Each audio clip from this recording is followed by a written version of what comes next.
قرآن کو سننا زیادہ اہم ہے یا اس پہ عمل کرنا زیادہ اہم ہے؟ دیکھیے اکرم بھائی، جب ہم قرآن سنیں گے نہیں، جی قرآن سمجھیں گے نہیں تو اس پہ عمل نہیں کر پائیں گے. جی ٹھیک ہے. تو اللہ کے رسول صلی اللہ علیہ وآلہ وسلم کو قرآن کی تلاوت بھی بہت پسند تھی، اور وہ خود صاحب قرآن ہو کر قرآن سنتے بھی تھے. اور جو لوگ اچھی آواز میں قرآن پڑھتے تھے نا، ان سے بہت محبت بھی کرتے تھے. بے شک. ایک مرتبہ کا واقعہ ہے کہ اللہ کے رسول صلی اللہ علیہ وآلہ وسلم ام المومنین سیدہ عائشہ صدیقہ کا گھر میں انتظار کر رہے تھے. جی. وہ اپنے میکے گئی ہوئی تھی. سیدنا صدیق ان کے والد تھے، وہ میکے گئی ہوئی تھی. آنے میں کچھ دیر ہوئی تو اللہ کے حبیب صلی اللہ علیہ وآلہ وسلم نے پوچھا کہ عائشہ تم تاخیر کیوں ہوئی؟ کہا یا رسول اللہ، میں گھر آ رہی تھی تو میں نے دیکھا کہ مسجد میں ایک صاحب قرآن کی تلاوت کر رہے تھے، اور اتنے اچھے لہجے میں وہ قرآن پڑھ رہے تھے نا کہ میں کھڑی ہو گئی سننے کے لیے. یا رسول اللہ، اگر آپ چاہیں تو آپ بھی چلیں، وہ بہت اچھا پڑھ رہے ہیں. تو اللہ کے رسول علیہ السلام خود وہاں تشریف لے گئے اور انہوں نے قرآن سنا اور بہت اچھا پڑھ رہے تھے. آقا علیہ السلام گھر میں آئے تو کہا کہ یہ جو قرآن پڑھ رہے ہیں نا، یہ سالم تھا. اچھا. ہاں، وہ صحابی کا نام یہ سالم تھا. کتنا اچھا قرآن پڑھ رہا تھا. اور پھر اچھا قرآن پڑھنے والے پر جو حضور علیہ السلام نے بات کی ہے، قربان جانے کو جی چاہتا ہے.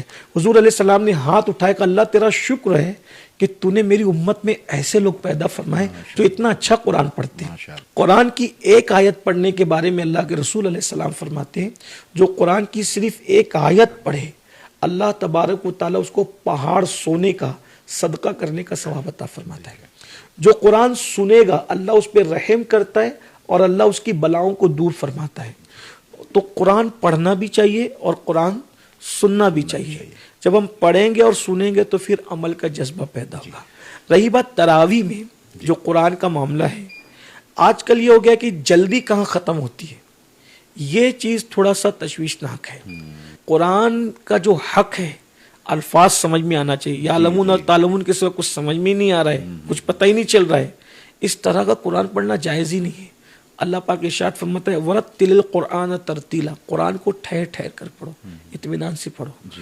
تو عمل کا تعلق اسی سے ہے.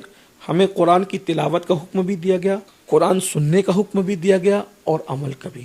پہلا درجہ پڑھنا، سننا اور عمل کرنا. تو دوسری بات تو یہ بھی حضرت کہ بہت سارے لوگ میں نے ایسے بھی دیکھے جن کو پورا قرآن حفظ ہے، اس کا ترجمہ، ان کو ٹرانسلیشن نہیں پتا، اس کے میننگ ہی نہیں پتا ہے کہ کیا کہا جا رہا ہے ایکچوئل میں. جی ہاں، تو اس کے بارے میں آپ کیا کہنا یہ علم کی کمی اور نادانی ہے. قرآن کو سمجھ کر پڑھنے کا حکم دیا جی گیا. جی جی جی. جب آپ قرآن سمجھ کر پڑھتے ہیں، دیکھیے جب آپ عربوں میں دیکھیں گے، اہل عرب جب قرآن پڑھتے ہیں تو وہ قرآن پڑھتے ہوئے روتے ہیں.